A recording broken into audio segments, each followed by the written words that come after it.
Hey everybody, this is Rustin back here on Metalholic Radio, and we are back with, of course, Michael Wilton of Queensryche. How are you doing, brother? I'm doing great. Great to be on your show. Absolutely. It's wonderful to finally get a chance to talk to you. You, Scott, and Eddie seem re-energized with Todd and Parker. The fan support has been amazing. The new album sounds like it could have come out between Empire and Promised Land. That is what everybody is telling us on all the interviews and reviews. It's a thread as far as the creative element of the founding members of Queensryche, and that's what we have. And it's back to the first 5 albums, just threads with a modern approach. And that's absolutely it. When I listened to the album, I was just floored. I'm so thrilled. And the album, you self-titled it. Is that to emphasize this is something of a rebirth for the band? It is. It's a rebirth, and it's a fresh energy, and we are firing on all cylinders. It is incredible. The fans love it, and the industry loves it as well. Absolutely, and the album comes out late June. I've already had a chance to hear it. Fortunate soul that I am. I can't wait for everybody else to hear it, but it's just phenomenal. And you guys got James Jimbo Barton to co-produce on this. Now, he worked with you guys, of course, on Operation Mindcrime, Empire, Promised Land. Did you guys work with him due to the comfort level and familiarity you have with him, or because of his connection with that classic Queensryche signature you wanted to return to? Well, exactly. I mean, I've stayed in contact with Jim Barton throughout the years, and by the way, it's coming out June 25th. In the U.S., okay. 24th in the rest of the world. But, yes, he is an integral part and knows everything as far as the playing styles and the sounds. So it totally made sense to bring him back into the mix and basically, restart and recharge this band. Well, and a phenomenal job you guys did together. Now, Todd La Torre's voice, am I pronouncing it correctly? Is it La Torre or is it just La Torre? Or... La Torre is fine. Well, Todd's voice remains faithful to the band's signature, but he does so without sounding like a clone, and yet he gets that trademark vocal phrasing perfectly, even on the new material, which is a real trick. It's one thing to do it on the classic stuff, but to recreate that phrasing and intonation on new material is really a gift. It is. It's been a seamless integration. The fans love him. They accept him. And he definitely knows all the in between the breaths, all the nuances, everything. And it's amazing that we found him and that he has that talent. And as well as on the new Queensryche, the elements of his own personal voice break through as well. Well, and he also plays guitar, drums. He writes, of course. I know he did some writing on the new album. How much of an impact did he have on the new record in terms of the creative process? Well, this was a whole band participation. There was no outside writers. Todd brings, his elements and his creativity and his entity into the band, and it's on all cylinders. He is very gracious, no ego, and if it's lyrics, if it's melodies, if it's a suggestion of a drum part or a guitar part, everybody's open-minded. This is a democracy, and it is a beautiful element.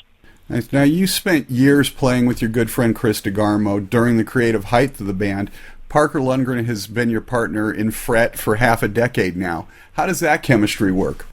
Well, Parker, obviously, under my belt when he came into the fold, I told him the best thing he could do was to represent Chris DeGarmo's parts as close to the record as possible. Do not throw any of your own style into the playing, and he took that and as a grain of salt, and he's done it, and I think he, out of everybody that else that's been in Queensryche, has the most respect in that aspect. He is a lot younger than we are, but that's great. He brings that element, and he's written one song on this album, Where Dreams Go to Die, that is already taking off all over the world. So, and now you said that he sort of took that Chris DeGarmo, that nuance and everything, and stayed true to that. Now, how did that sort of parlay into creating new music? Was he able to sort of channel that, or did we get a little bit more of his own unique style on this? Well, I'd say when he comes into the Queensryche world, obviously he has to think more in that entity. But you can tell in his soloing that he brings a little bit of his own flavor, and it's a great color to add to the band. And, we're not by any means dictating what everybody should play or do. Everybody just kind of knows and is really all apart as far as, just building the brand back. Well, now, you were absent from the creative process pretty much on the last album. How much of the stuff that you've been writing for the last few years found its way onto the new record? Actually, I have hard drives full of music, but since this was such a fresh approach, everything that was written that I wrote on this record is new. Oh, wow. The first song that actually, just because the inspiration was there, the motivation, everybody just was on an energetic, high. And it was actually the song Don't Look Back, which is on the CD, which was the first song that, I sent to Todd, and he came through with lyrics like within a week, and that's kind of what got the ball rolling. Nice. Now, I know Todd wrote a lot of the lyrics on the album, but Redemption, Vindication, Don't Look Back, Fall Out, and even World Without, there seems to be a bit of a theme there, at least in the titles. Well, yeah, it's you can read into them as much as you like. Some of them are more of the grand viewpoint, as in Redemption and Vindication, and others, Fallout, actually was written by Eddie Jackson, our bass player. Nice. So the album is a complete contribution with everybody. Eddie did a big part in bringing melody and lyrics to some of the songs, and Todd did as well, and even Parker wrote all the lyrics for A World Without. So it was really just a band, congregation, and everybody was so excited to just make this record. My favorite song on the album, at least at this point, is In This Light. What's the backstory on that one? In This Light was a song that Scott Rockenfield came up with, and it really is more of a heartfelt. I think Todd really, shot his heart out to the fans on this one, and it's just it's a great song. I think that will flow over the radio really well. It's very reminiscent and very Queensryche, and I think that song's going to be very special to a lot of our fans. And as I said, it already is to me. So, but the entire album is just filled with stuff that, like I said, it could have come out any point in the classic catalog for Queensryche. And now, 30 years have transpired since you unleashed that debut EP. You guys have grown as people and as musicians. Technology, as we talked about earlier, has improved, or not so much in some cases. But I know you have no desire to trade on your past, but have you guys considered re-recording that initial EP with Todd as both, say, a bridge to the present and perhaps a thank you to the fans? Well, in that aspect, the only reason we would retread on the past would be in live performances only. To do re-records, to me, those songs are fine just the way they are, and I believe our fans are in agreement with that as well. Well, and that was a nice segue, because you guys have had a chance to go out and do some touring with Todd already, and you're going to have a full year or more of it on the new album. But there were certain classic songs that haven't been played in quite a while for reasons we won't get into, but I'm assuming they'll be back in the set now. Songs like Queen of the Reich, Warning, Take Hold of the Flame. And how much of the new album will you guys be playing live? Oh, it's, we're still building that into the set. We've brought Redemption, and we've brought in Fallout to the set. And I imagine, as the album launches in late June, we'll be bringing in more songs, because what's really great is, as we've noticed so far in the live sets, is that they kind of fit in with all the the first 5 record songs, and that's what's great. And as you touched on the EP, and when we open up a show and people hear the first 2 songs, you see a lot of jaw drops. It's when Todd hits the notes to Queen of the Reich. People seriously, their mouths open, like, oh my God, who is this guy? We mean business when we play live, and the fans are eating it up, and it's just a passionate, energy that flows back and forth from the stage to the audience, and it's really amazing to just see the looks on the fans' faces when they hear Todd for the first time. I got to tell you, as a fan of the band, I'm truly looking forward to it. The first time I ever saw you guys perform was way back when you were touring in support of The Warning, and then again, Rage for Order. I've probably seen you guys in excess of 20 times now, but I have not seen Queen of the Reich performed since sometime back in the 80s. So it'll be really exciting to hear it and see it again visually live and everything. So fans have a lot to look forward to. Now, one word that has always come to mind when I think of Queensryche is class. You guys have just always had that air about you. And last year, you guys were sort of placed in an untenable position both behind the scenes and on the world stage. And you've handled it with grace and professionalism. And I just wanted to say I appreciate that, and I believe most fans do as well. And, to further that statement, I believe, in the beginning, Chris DeGarmo and I and the rest of the guys, we worked our asses off to build this, to make this a class act.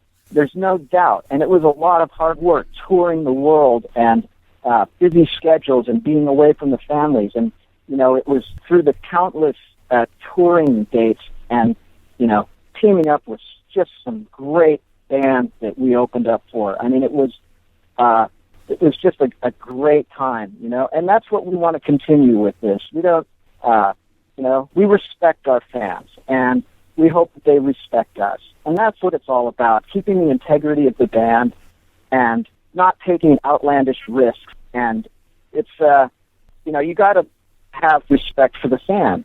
And if they're telling you, we listen, I mean, a lot of the songs we choose to play, I mean, some of it is, there's gratification for us to play them, but it's a mutual respect. And believe me, that I believe, in my opinion, Queensryche is a class act, and that's the way we want to continue it. Well, and as I said, you guys have always had that air for me, and I just appreciate how well you guys have handled everything that's happened in the last year or so. Couple of quick questions for fun before we get out of here and let you get back to enjoying your Memorial Day weekend. If you could spend the evening with anyone, besides family, of course, past, present, alive, dead, who would it be and why? Oh my gosh, you just opened up, a wormhole. Obviously, in the musician aspects, oh my gosh, I mean, I'm a fan. I grew up listening to Jimi Hendrix. I'd right there. I mean, and alive, I'd love to just chat with Jimmy Page. I've met him and been very respectful, but it's like I would love to talk his ear off and guitar talk. My gosh, just get in the brains of Jim Morrison. Come on, I mean, it's crazy. I'd like to take a kung fu lesson from Bruce Lee. Come on. See, we should have done the whole Party of Five thing. So when I first started doing this, one of the first bands that people said, you need to check these guys out, you need to write about these guys, was Queensryche. Here we are 3 decades later. Is there a band out there that you are really appreciating, that you think that everybody should be checking out? Oh, there's lots of great new bands. I mean, there's obviously I support all the bands from Seattle, Soundgarden, Alice in Chains, Pearl Jam. They're all great bands, and there's a lot of great new bands out on the scene today. I'm not quite as current as the kids are and everything, but I really enjoy this band called Mastodon. Some really great players, a really cool band, and there's so much great music out there, and obviously you notice that there's a lot of great live music happening in this technological age of downloading and everything. So the bands are out there competing, and really it's a great time in history to see some great live music. So get out there and support it. Absolutely. And of course, finally, the pointless question of the week. If you could star on any television show as a character or as yourself, what would it be? Oh my gosh. I don't really watch that many shows. There was a pretty brutal series I saw that I really liked. It was, I'd be Spartacus, I'm on that new Stars series. I'd like to be Spartacus and kick ass all over the world. Awesome. Michael Whip Wilton of Queensryche, of course. The new album out late June, I believe the 24th and 25th, depending on where you're located. Michael, thanks so much for taking the time to talk with us. It's an honor, of course, and we look forward to seeing you out on the road in support of this phenomenal new album. All right. Thank you so much. And, hey, let's do this again later on in the year. Absolutely. Take care, brother.